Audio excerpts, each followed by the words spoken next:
بسم اللہ الرحمن الرحیم۔ میری مراد فرزند ارجمند امیر المجاہدین پروفیسر حافظ محمد سعید حفظہ اللہ تعالی، ان کے لخت جگر محترم جناب پروفیسر حافظ محمد طلحہ سعید صاحب، ان کی آمد سے پہلے اپنی بیداری کا ثبوت دیجئے، نعرے کا جواب دیجئے۔ نعرہ تکبیر، نعرہ تکبیر۔ حافظ سعید سے رشتہ کیا، حافظ سعید سے رشتہ کیا، فلسطینیوں سے رشتہ کیا، کشمیریوں سے رشتہ کیا۔ نعرہ تکبیر۔ السلام علیکم ورحمۃ اللہ وبرکاتہ۔ نحمده ونصلي ونسلم على رسوله الكريم، اما بعد فاعوذ بالله السميع العليم من الشيطان الرجيم من همزه ونفخه ونفسه۔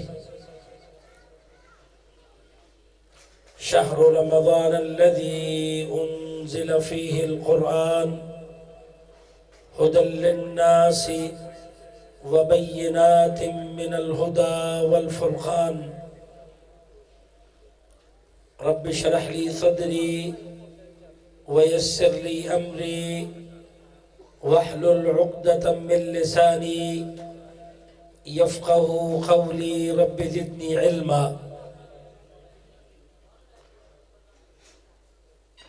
میں اہل علاقہ کے تمام بھائیوں، بزرگوں، احباب اور اپنے ذمہ داران اور ان کے تمام تر رفقاء کی محبتوں، چاہتوں کا شکریہ ادا کرتا ہوں کہ جنہوں نے بڑی محبت چاہت کے ساتھ یہ دعوت افطار رکھی، اور آپ تمام سامعین آج ہماری اس دعوت افطار میں شریک ہوئے۔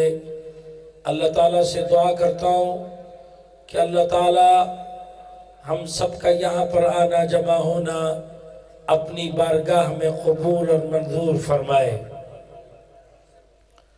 محترم بھائیوں، بزرگوں، ساتھیوں، آج اللہ تعالیٰ کی رحمت اور اس کی توفیق کے ساتھ ہم نے 18ویں روزے کی افطاری کی ہے۔ رمضان المبارک کا بڑا حصہ گزر چکا اور کچھ حصہ ابھی باقی ہے۔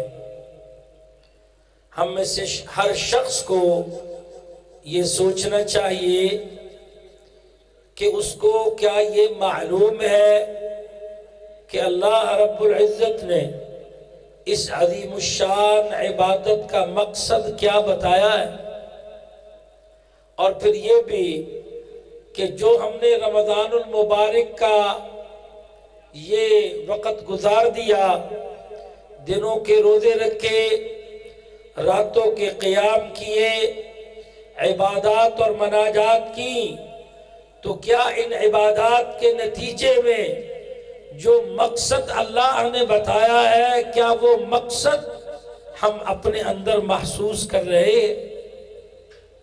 یاد رکھیے، اللہ تعالیٰ نے ہر وہ عبادت جو اپنے بندے پر عائد فرمائی ہے، ہر عبادت کا مقصد رکھا ہے۔ رمضان المبارک کی جملہ عبادات کا مقصود اللہ رب العزت نے قرآن مجید میں کیا ارشاد فرمایا؟ فرمایا کتب علیکم الصیام کما کتب علی الذین من قبلکم لعلکم تتقون۔ یہ روزے تم پر اور تم سے پہلے لوگوں پر صرف اس لیے فرض کیے گئے کہ صحیح معنوں میں اللہ کا خوف تمہارے اندر پیدا ہو جائے۔ تو اس ماہ مبارک کی جملہ عبادات کا مقصد اللہ رب العزت نے ہمارے سامنے واضح فرما دیا کہ وہ اللہ کا خوف اور اللہ کا تقوی ہے۔ نبی علیہ السلام اپنی حدیث مبارکہ میں بھی جو قیام و صیام کی اہمیت بتلا رہے ہیں، فرمایا کم من صائم لیس له من صیام الا الجوع وکم من قائم لیس له من قیام الا السحر۔ یہ نبی علیہ السلام کی وہ صحیح حدیث مبارکہ ہے جو آپ نے اپنے صحابہ کو رمضان المبارک کی اہمیت سمجھانے کے لیے ارشاد فرمائی۔ فرمایا کتنے روزے دار ایسے ہیں کہ وہ روزہ تو رکھتے ہیں مگر ان کو روزے رکھنے سے سوائے بھوک اور پیاس کے کچھ بھی حاصل نہیں ہوتا۔ کم من قائم لیس له من قیام الا السحر، کتنے ہی راتوں کا قیام کرنے والے، تراویح پڑھنے والے ایسے ہیں کہ وہ قیام تو کرتے ہیں مگر ان کو سوائے جاگنے کے اور کچھ بھی حاصل نہیں ہوتا۔ تو وہ کچھ کیا ہے جو حاصل ہونا چاہیے، جو اللہ رب العزت نے اس ماہ مبارک کی جملہ عبادات کی اتنی اہمیت بنائی، بتائی، اور اس میں کیے جانے والے عمل کا بہت زیادہ اجر لکھ ڈالا۔ تو میرے محترم بھائیوں، ان جملہ عبادات کا مقصد اللہ کا خوف اور اللہ کا تقوی ہے۔ اگر کسی عبادت کے نتیجے میں انسان کے سوچ میں، فکر میں، کردار اور عمل میں اللہ کا خوف پیدا نہیں ہوتا تو پھر اس عمل کے اندر کوئی کمی ہے، کوئی خرابی ہے، کوئی کوتاہی ہے جسے بہتر کرنے کی اور اپنی اصلاح کرنے کی ضرورت ہے۔ اس لیے میرے محترم بھائیوں، یہ اللہ کا خوف اور اللہ کا تقوی ہی تمام تر گناہوں سے بچنے کی بنیاد ہے۔ یہ اللہ کا خوف اور اللہ کا تقوی ہی تمام تر نیکیوں اور عبادات کی بنیاد ہے۔ یہ اللہ کا خوف ہماری بے حسی کو ختم کرتا ہے، ہمارے احساس اور شعور کو بیدار کرتا ہے، ہمارے مردہ ضمیر کو جھنجھوڑنے والا یہ اللہ کا خوف ہے۔ یہ ہمارے مردہ کرداروں کو بیدار کرنے والا، جگا دینے والا اللہ کا خوف ہے۔ اللہ تعالیٰ سال کے 12 مہینوں میں 11 ماہ کے بعد ایک ماہ مبارک لاتے ہیں اپنے اہل ایمان بندوں کے لیے کہ یہ اہل ایمان اپنے معاملات کا محاسبہ کریں گے، اپنی اصلاح کریں گے، قیام و صیام کر کے اور عبادات و مناجات کے ذریعے سے اپنا محاسبہ کریں گے، دیکھیں گے کہ ہمارے عمل میں کہاں پر کوتاہی اور کہاں پر کمزوری، خرابی ہے۔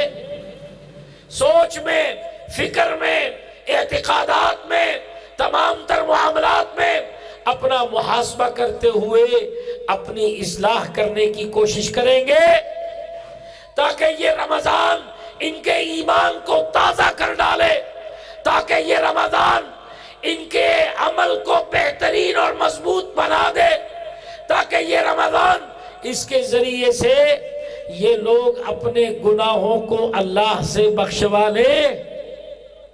بدقسمت ہے وہ شخص جس کی زندگی میں رمضان آیا اور وہ اپنے گناہوں کو اللہ سے بخشوا نہ سکا، اور خوش قسمت ہے وہ شخص جس کی زندگی میں رمضان آیا، اس نے قیام و صیام کیے، عبادات و مناجات کی، اپنے نفس کا تزکیہ کیا، اپنے آپ کو پاکیزہ بنایا، اور اس ذریعے سے اس نے اپنے سارے گناہوں کو اللہ سے بخشوا لیا۔ تو یہ باتیں تو میں ابتدائی طور پر آپ کے سامنے کرنا چاہ رہا تھا کہ ہمیں یہ معلوم ہونا چاہیے کہ یہ ماہ مبارک، اس کی جملہ عبادات اللہ نے کس لیے بھیجی ہیں۔ کہیں ایسا نہ ہو کہ ہم سحریاں کرنے والوں کے ساتھ سحریاں کر جائیں، افطاریاں کرنے والوں کے ساتھ افطاریاں کر جائیں، سارا ہی رمضان گزار دیں، ہمیں کچھ بھی حاصل نہ ہو، ہمیں یہ معلوم ہی نہ ہو کہ رمضان کیسے آیا اور رمضان کیسے گزرا اور جو اس کا مقصد تھا وہ ہمیں حاصل ہوا یا کہ نہیں. اس لیے رمضان المبارک ہمیں جھنجھوڑتا ہے، ہماری سوچ میں، فکر میں، ذہن میں، نظر میں پاکیزگی لے کر آتا ہے، معاملات کی اصلاح کرتا ہے، ہمارے سارے گناہوں کو اللہ سے بخشواتا ہے. تو اس سارے تزکیہ نفس کے نتیجے میں انسان کی اصلاح ہوتی ہے، اور اصلاح کے نتیجے میں پھر کیا ہونا چاہیے؟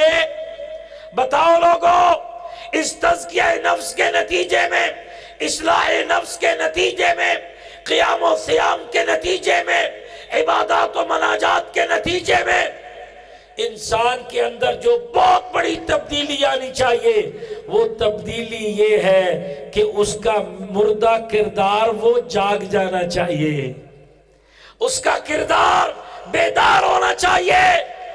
آج عالم اسلام کا، امت اسلام کا، میری پاکستانی قوم کا جو سب سے بڑا المیہ ہے کہ ہم زندہ تو ہیں لیکن بدقسمتی سے ہمارے کردار فوت ہو گئے.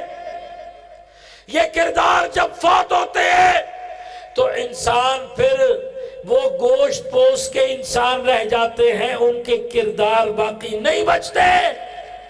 تو یہ رمضان ہمیں جھنجھوڑتا ہے، اہل ایمان اپنے کرداروں کو جگاؤ. یہ رمضان اس لیے آتا ہے کہ ہمارے اندر بے حسی ختم ہونی چاہیے، ہمارے اندر نجات کا احساس، آخرت کا احساس، حساب و کتاب کا احساس، جواب دہی کا احساس، اللہ کے پاس جانے کا احساس پیدا ہونا چاہیے. یہ رمضان اس لیے آتا ہے کہ ہمیں یہ بتائے کہ انسان تو نے اللہ کے پاس جانا ہے، تو نے اللہ کے پاس جانا ہے. جتنے بھی انسان دنیا میں فوت ہوتے ہیں وہ کہاں جاتے ہیں؟ اللہ کے پاس. پوری دنیا میں وہ کوئی بھی انسان ہے جب وہ فوت ہوتا ہے تو وہ اللہ کے پاس جاتا ہے. ہاں، یا تو کوئی بہت بڑا چودھری کھڑ پہنچ ہونا تو وہ سمجھتا ہے ہو کہ میں چونکہ بہت بڑا ہوں اس لیے وہ فوت ہو کر کہیں اور جائے گا. نہیں میرے محترم بھائیوں، کوئی عام ہو، کوئی خاص ہو، امیر ہو، غریب ہو، بادشاہ ہو، شہنشاہ ہو، ہر ایک نے فوت ہو کر اللہ کے پاس جانا ہے. سوال یہ ہے کہ جب تو زندہ تھا اپنی زندگی میں کیا تو اللہ کی طرف آیا؟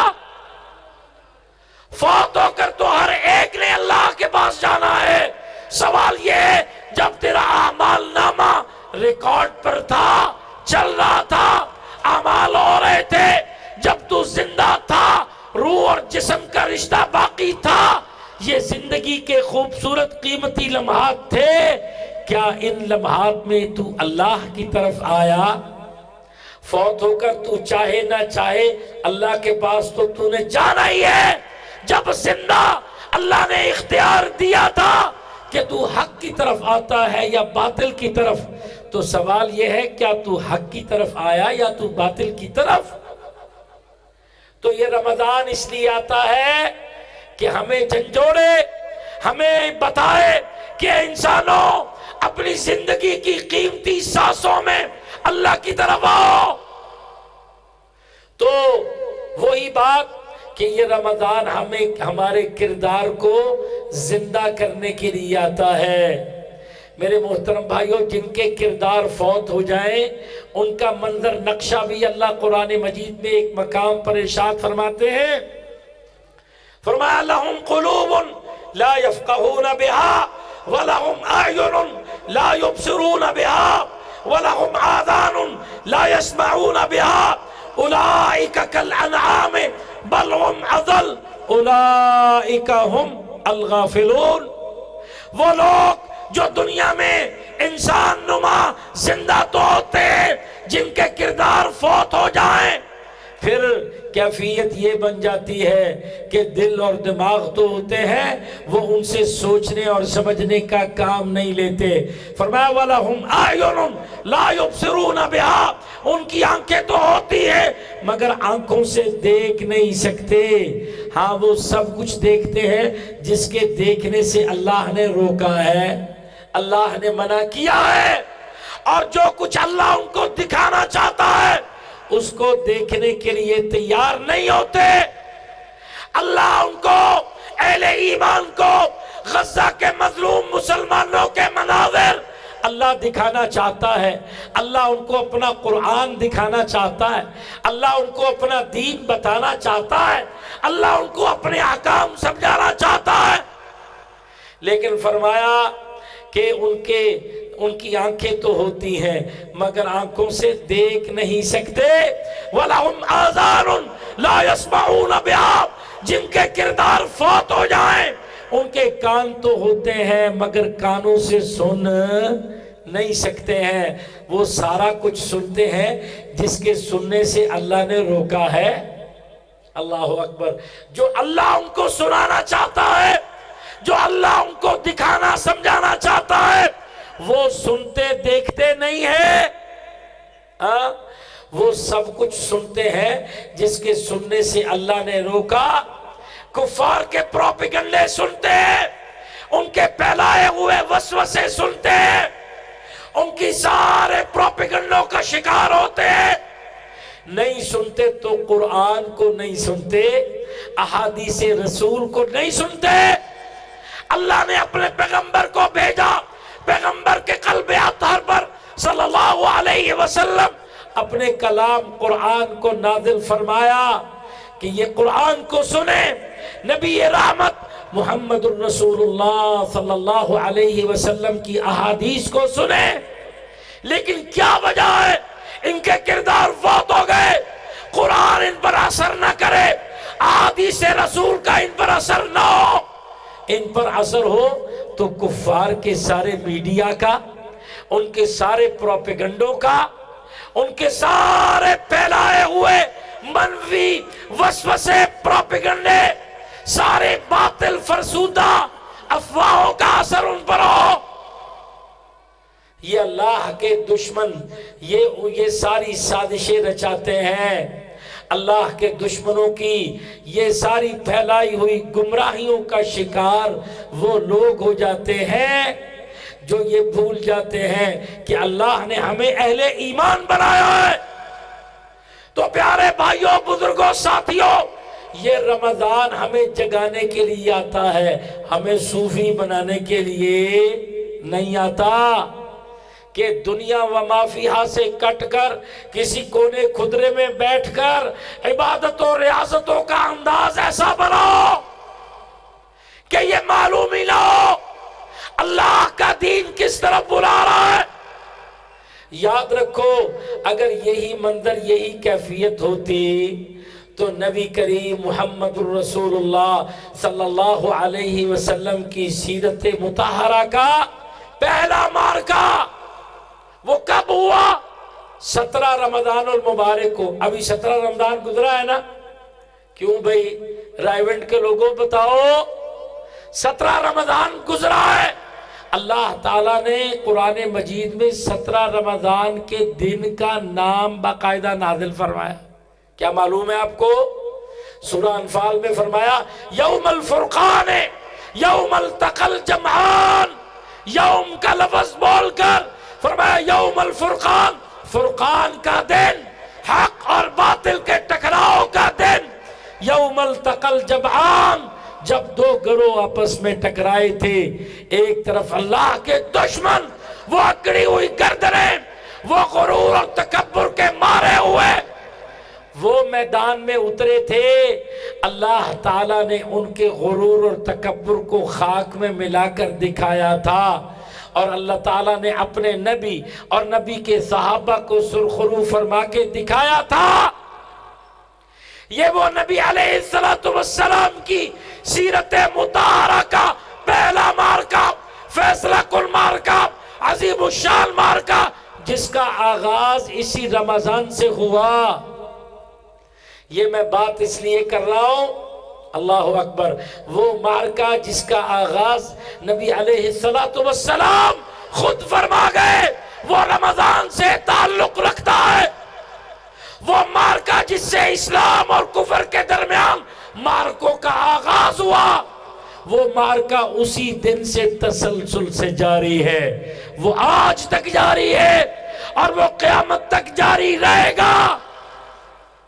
میرے محترم بھائیو، اس وقت سے ہی لے کر اللہ کے دشمن، وہ اسلام کے دشمن اہل ایمان کو دبانے کے لیے لگے ہوئے ہیں، ان کو نقصان پہنچانے کے لیے وہ سازش و منصوبہ بندیوں میں مصروف ہے، وہ ان کے سارے مکر و فریب، ان کے سارے دجل، ان کے سارے دھوکے اور اہل اسلام کے خلاف سازش منصوبہ بندیاں اسی وقت سے لے کر چلی آ رہی ہے۔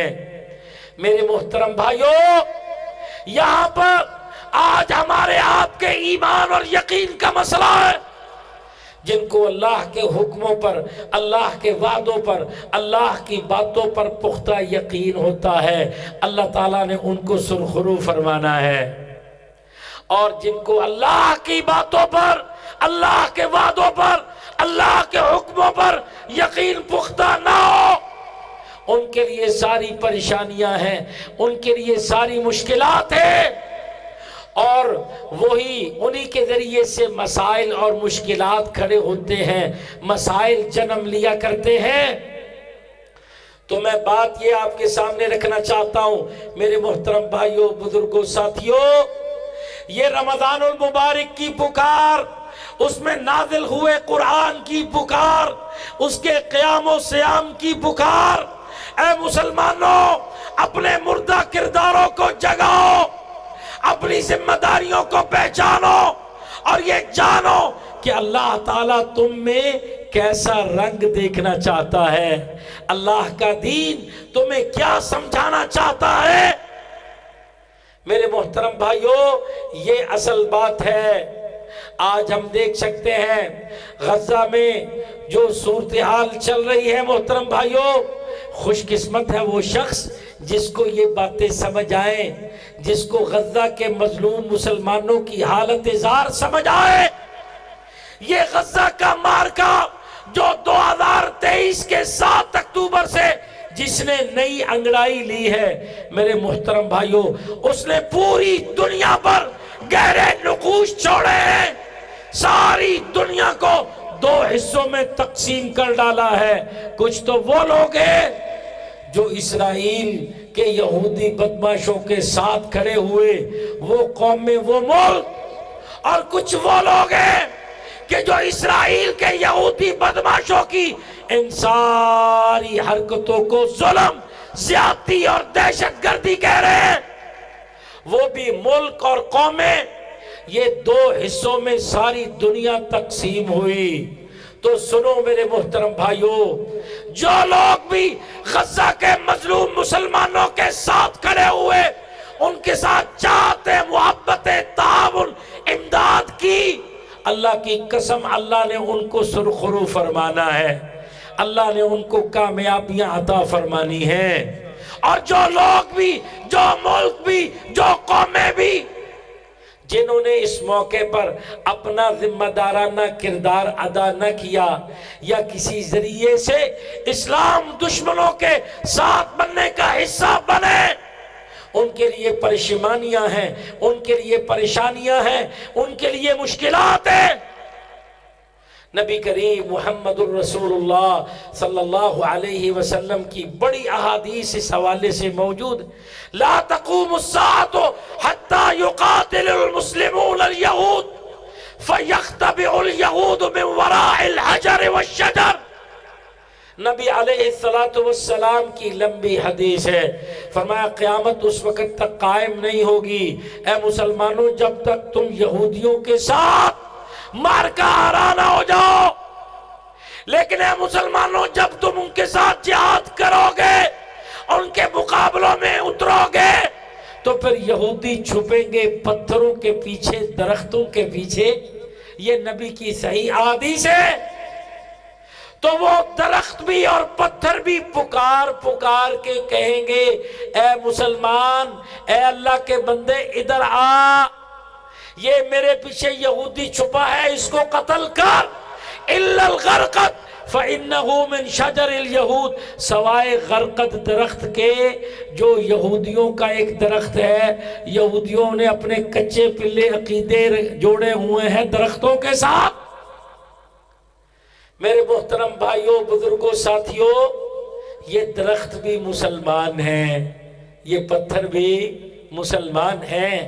ان کے اسلام کا ذکر اللہ نے قرآن مجید میں فرمایا ہے وَلَهُ أَسْلَمَ مَنْ فِي السَّمَاوَاتِ وَالْأَرْضِ طَوْعًا وَكَرْهًا، فرمایا وَإِن مِّن شَيْءٍ إِلَّا يُسَبِّحُ بِحَمْدِهِ وَلَكِن لَّا تَفْقَهُونَ تَسْبِيحَهُمْ، فرمایا دنیا میں ہر چیز آسمانوں زمینوں میں اللہ پر اسلام لے آئی ہے، ہر چیز، سمندر مسلمان، چاند مسلمان، سورج مسلمان، ستارے مسلمان، پہاڑ مسلمان، دریا مسلمان، جمادات مسلمان، نباتات مسلمان، ان کے اسلام کا ذکر اللہ رب العزت اپنے پاک کلام میں ارشاد فرما رہا ہے۔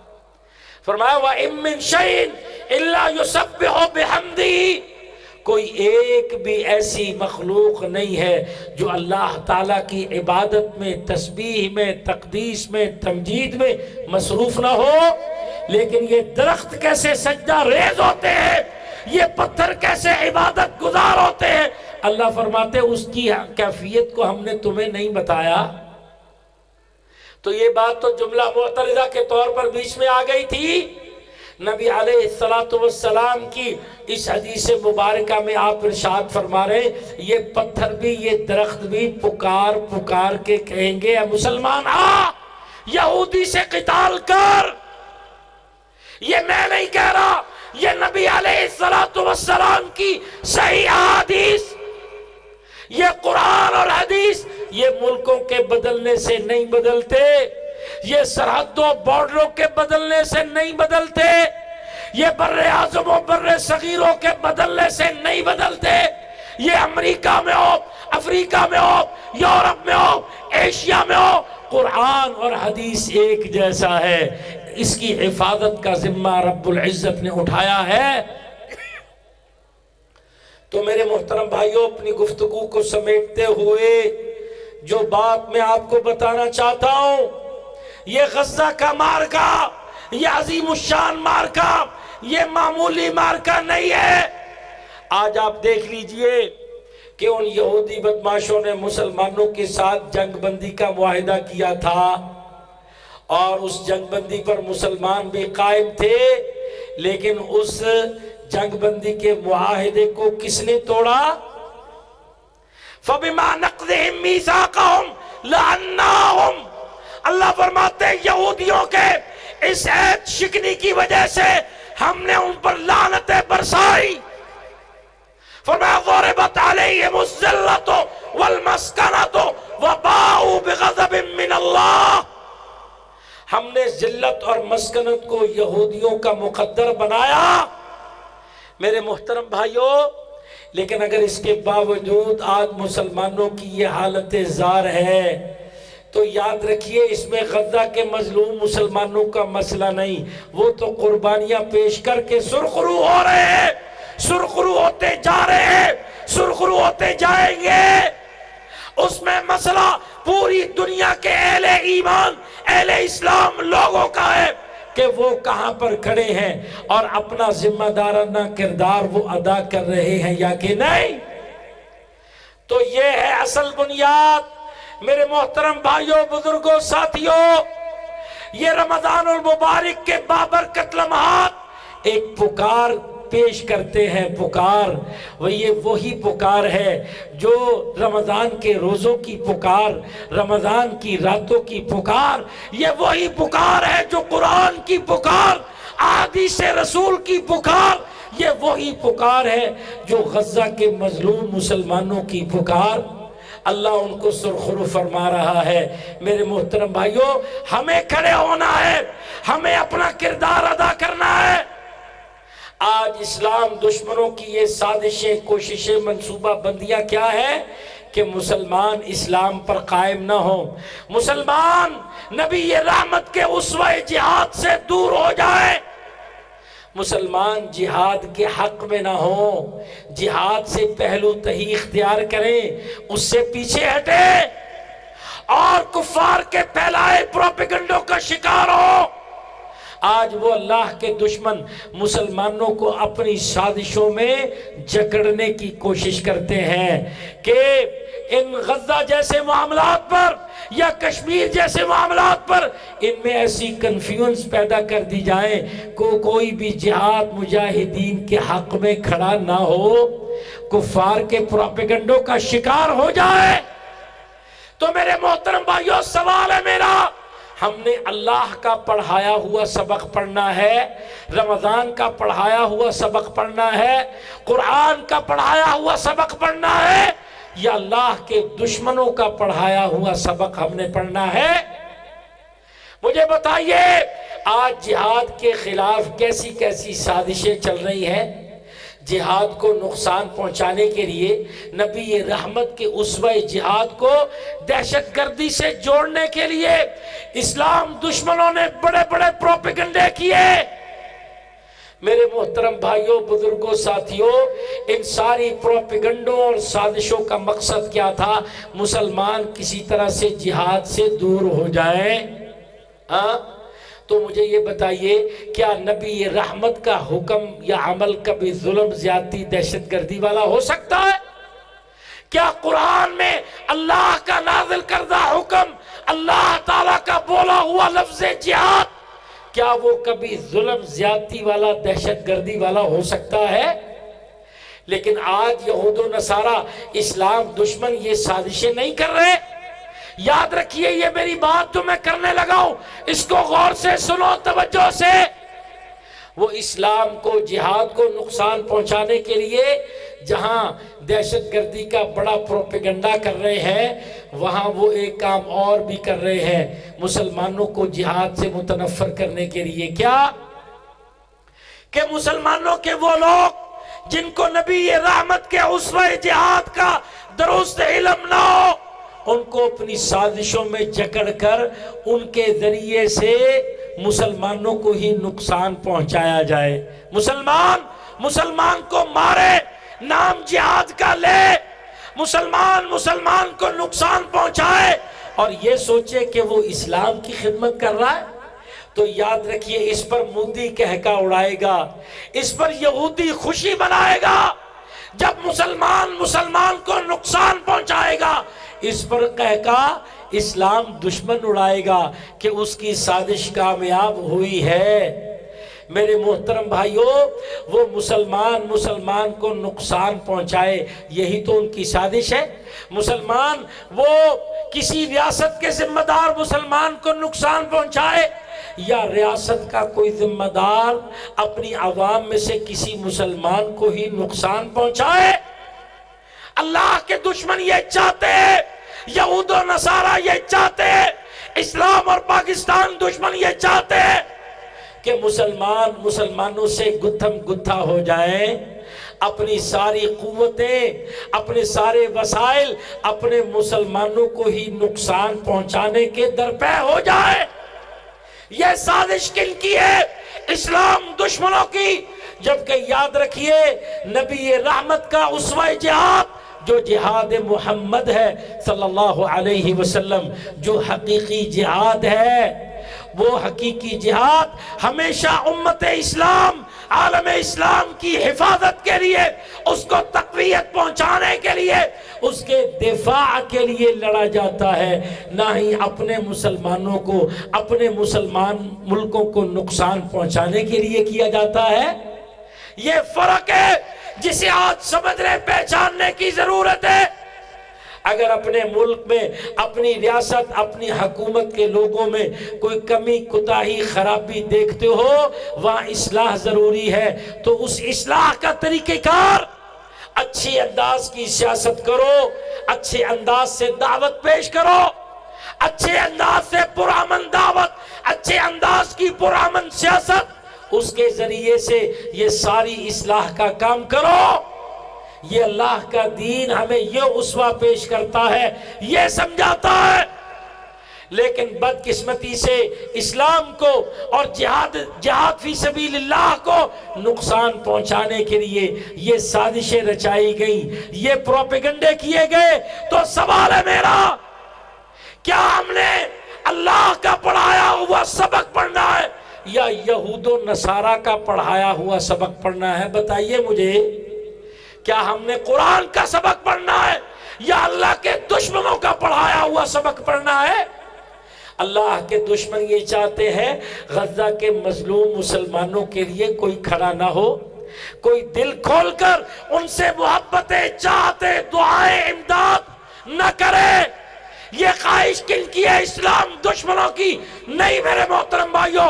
ہم اپنی ساری جھجکوں کو، ان سارے پروپیگنڈوں کو بالائے طاق رکھتے ہوئے ہم اللہ کی رضا کے لیے، اللہ کو خوش کرنے کے لیے اللہ کا پڑھایا ہوا سبق پڑھتے ہوئے ہم اپنے مظلوم مسلمانوں کو اس موقع پر یاد رکھیں گے۔ ہم کسی وسوسے کا شکار نہیں ہوں گے، کسی کنفیوژن کا شکار نہیں ہوں گے۔ ہم نے اللہ کے فضل و کرم سے مسلمانوں کو، امت مسلمہ کو تقویت پہنچانی ہے۔ آپ کی یہ جماعت، آخر میں چند یہ باتیں بھی کرتا چلوں، جیسے یہ پاکستان اللہ نے بنایا، اس کی حفاظت بھی اللہ کر کے دکھا رہا ہے۔ یہ جماعت بھی اللہ نے بنائی، اللہ کی قسم اس کی حفاظت بھی رب کر کے دکھا رہا ہے، اور اللہ کا وعدہ ہے اس کے خلاف ہونے والی ظاہری خفیہ منصوبہ بندیوں کو میرے رب نے ناکام کر کے دکھانا ہے، اور یہ ثبوت پیش کر کے دکھانا ہے کہ اللہ سچا ہے، اللہ کے وعدے سچے ہیں، اللہ کا قرآن سچا ہے۔ آج اسلام دشمنوں نے بڑے پروپیگنڈے کیے ہمارے بزرگوں پر حملے کرنے کے۔ میرے محترم بھائیوں، یاد رکھیے، اللہ کے فضل و کرم سے اللہ کے دین پر جو بندہ قائم رہتا ہے وہ سب سے زیادہ مطمئن ہوتا ہے، اس کے لیے کوئی پریشانی تکلیف نہیں ہوتی۔ اس کے لیے پریشانی سب سے بڑی یہ ہوتی ہے کہ اس سے کوئی دین سے دوری والا عمل نہ ہو جائے۔ وہ سب سے زیادہ اپنے ایمان، اپنے اسلام کی سلامتی کا احساس اپنے دل میں رکھا کرتا ہے۔ تو میرے محترم بھائیوں، اللہ تعالیٰ نے ہمارے بزرگوں کی حفاظت فرمائی ہے، جماعت کی حفاظت فرمائی ہے، اللہ تعالیٰ آئندہ بھی فرمائے گا۔ یہ اسلام نعرہ تکبیر! آپس سے ہی سے رشتہ کیا، بولے لا الہ الا اللہ، آپس سے ہی سے رشتہ کیا، طلحہ سے حساب سے رشتہ کیا، سبیلنا سبیلنا۔ یہ اسلام اور پاکستان دشمن، انہوں نے اپنے اپنے ڈیزائن بنائے ہوئے ہیں۔ اس ڈیزائن میں ان سالوں میں یہاں تک یہ ہونا چاہیے، پھر اس کے بعد کسی کو زندہ نہیں رہنا چاہیے۔ انہوں نے 2016، 17، 18 میں جو ڈیزائن بنائے تھے اور دنیا میں جو نقشے جاری کیے تھے 2009، 10 یا 8، 9 کے سالوں میں، میرے محترم بھائیوں، اس میں انہوں نے یہ کہا تھا کہ دنیا کے نقشے پر پاکستان ہی نہیں ہوگا۔ تو مجھے بتاؤ کیا اللہ نے پاکستان رکھا یا کہ نہیں؟ اللہ نے پاکستان کی حفاظت فرمائی اور پاکستان کو نقصان پہنچانے کے سارے سلسلوں کو ختم کر کے میرے رب العزت نے دکھایا، اور آئندہ بھی میرا رب ذوالجلال والاکرام اس وطن عزیز پاکستان کی حفاظت فرما کے دکھائے گا۔ اللہ کی قسم، ہمارے بزرگوں کی، ہماری جماعت کی حفاظت بھی رب العزت نے فرمائی، اس کی حفاظت بھی رب العزت کر کے دکھائے گا۔ میں واضح طور پر یہ بتانا چاہتا ہوں، یہ حافظ محمد سعید کی جماعت، یاد رکھیے، یہ وہ جماعت ہے جو پاکستان کی قومی سلامتی کو سب سے زیادہ عزیز رکھنے والی۔